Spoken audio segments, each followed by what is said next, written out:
bonjour à tous. On pense que la ville est façonnée par les aménageurs, les promoteurs, les constructeurs, les architectes, les politiques, c'est vrai. Mais elle est façonnée aussi par des rapports de force entre des parties prenantes.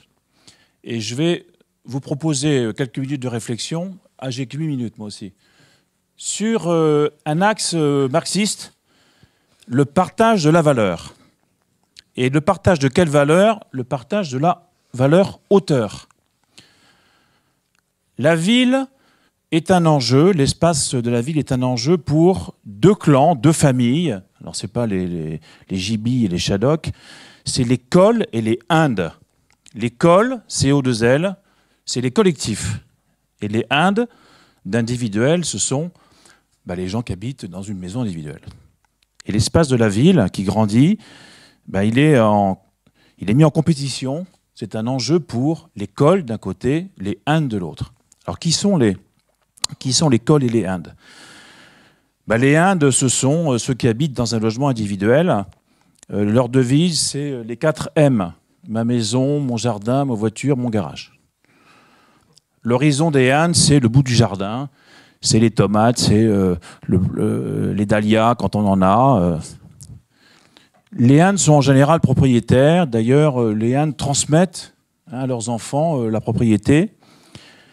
Les indes travaillent souvent loin de là où ils habitent.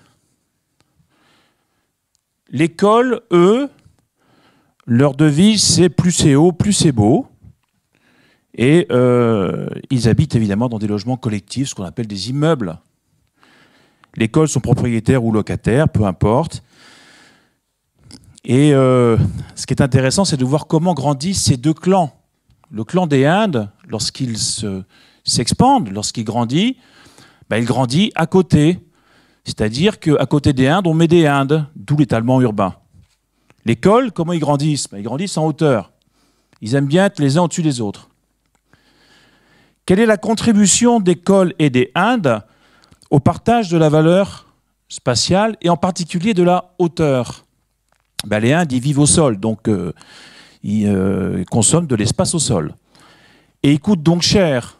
On est tous convaincus, et on le sait, que l'étalement urbain coûte de plus en plus cher. Je pense que les économistes de la construction nous diraient que c'est quasiment exponentiel.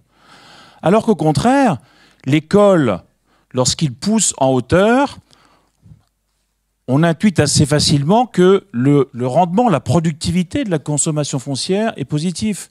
Et que sur un terrain donné, finalement, plus on construit, et il y a sans doute une limite bien entendu, mais plus on construit haut, plus c'est entre guillemets rentable. Et plus c'est intéressant. Alors ce serait très bien tout ça, et on sait qu'on assiste à la bagarre un peu entre les cols et les indes, et ça pourrait continuer comme ça avec les difficultés que l'on a lorsqu'on veut mettre du col au milieu des indes, et on pourrait s'arrêter là, et j'aurais fini ma présentation. En fait, non. On ne peut pas s'arrêter là parce qu'avec l'arrivée de la métropole, ça change tout. Gilles, tu nous as bien expliqué, mais d'autres l'ont fait aussi, qu'avec notamment le Grand Paris Express, Philippe, il y a plein d'endroits où il y avait des indes, où il va falloir mettre du col. Et Marianne de Battissi n'est pas là, mais il y a du col qui ne colle pas avec du col qui colle. Le problème, c'est que les indes ne veulent pas de col à côté de chez eux. Ils ne supportent pas le voisinage avec les cols. Pourquoi? Parce que les indes, ils vivent au sol, et que si je prends l'image, par exemple, de ça c'est un col, ce serait un col, les indes qui sont là ne veulent pas de ça à côté de chez eux. Et les indes ont une arme massive, ils ont le maire. Et le maire est un otage, je suis adjoint au maire, le maire est un otage parce qu'il a une arme défensive qui est le permis de non-construire, et les indes exigent du maire qu'il exerce son permis de non-construire pour ne pas avoir ça à côté de chez eux. Et pourtant, les indes, si on leur demandait « Êtes-vous favorable à la hauteur ?» ils diraient « Mais bien sûr que oui !» Lorsqu'ils vont sur le Remblai en vacances, le Remblai de Sables-d'Olonne, où je suis allé cet été, ils n'habitent pas au premier étage, ils se mettent au 8e. Lorsqu'ils vont investir éventuellement dans un immeuble, dans une métropole, ils ne se mettent pas au rez-de-chaussée, ils se mettent au 10e ou au 12e. On sait bien, d'ailleurs, j'ai regardé tout à l'heure les tarifs de la Tour Eiffel, 7 €, 11 €, 17 €. Plus c'est haut, plus c'est cher. Pourquoi? Parce que la hauteur, c'est la valeur. Alors le problème, c'est que dans tous ces endroits autour du Grand Paris, où il va falloir mettre du col au milieu des Indes, il faut inventer des modalités de partage de cette valeur supplémentaire que crée la hauteur. Alors quel est le problème? En réalité, moi je vous pose une question. Est-ce que les Indes qui sont là, en réalité, ne se disent pas la valeur qui est créée par la hauteur du col est accaparée par les gens qui sont là? Et moi qui suis là, qui suis un petit Inde, je n'ai rien de cette valeur. Je n'ai que la gêne. Je n'ai que la gêne. Je ne touche rien de ça.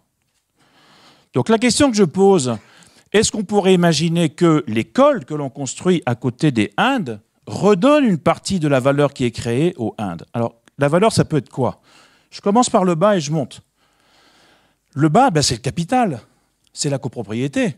Moi, si j'étais là et qu'on me dise, on va mettre un col à côté de chez vous, R+4, R+6, R+8, vous serez copropriétaire. Ou vous aurez le droit d'acheter beaucoup moins cher que les autres. Ou même, monsieur le maire va vous accorder un dégrèvement fiscal. Vous paierez moins d'impôts. C'est normal. La ville a intérêt à ce qu'il y ait ça. Donc la ville redonne aux voisins une partie du produit. Ça, c'est pour l'aspect capital. Mais on pourrait monter. Je monte l'espace au sol, on en a parlé. Gilles, l'espace au sol. Monsieur le promoteur, l'espace au sol, l'espace public, pourquoi on ne le redonne pas aux voisins en partie? Pourquoi les voisins ne pourraient pas garer leur voiture, utiliser un box, utiliser le potager communautaire, etc., etc. Mais je monte encore dans l'échelle des services. On pourrait imaginer ici une laverie, une conciergerie, un surveillant, un gardien de quartier qui bénéficierait non pas seulement à cela, mais aussi aux voisins. Et je continue, on pourrait évidemment imaginer que la terrasse que maintenant on fabrique sur tous les immeubles, ben, elle soit accessible non seulement évidemment à ceux qui sont là, mais aussi aux voisins. Le barbecue communautaire. Alors vous voyez bien que cette réflexion, elle est un peu provocatrice, mais je pense qu'en réalité, j'ai été confronté à un PLU, comme certains d'entre vous, et le PLU, c'est les pancartes.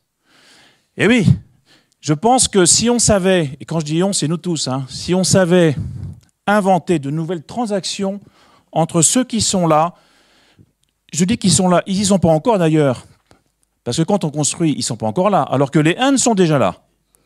Si on inventait des moyens de régulation et de partage de la valeur entre ça et le Inde, je pense qu'on pourrait envisager que la métropole se fasse mieux, plus vite, et pour ça, on pourrait se donner comme slogan « Il n'y a pas de voisins grincheux, il n'y a que des voisins heureux ».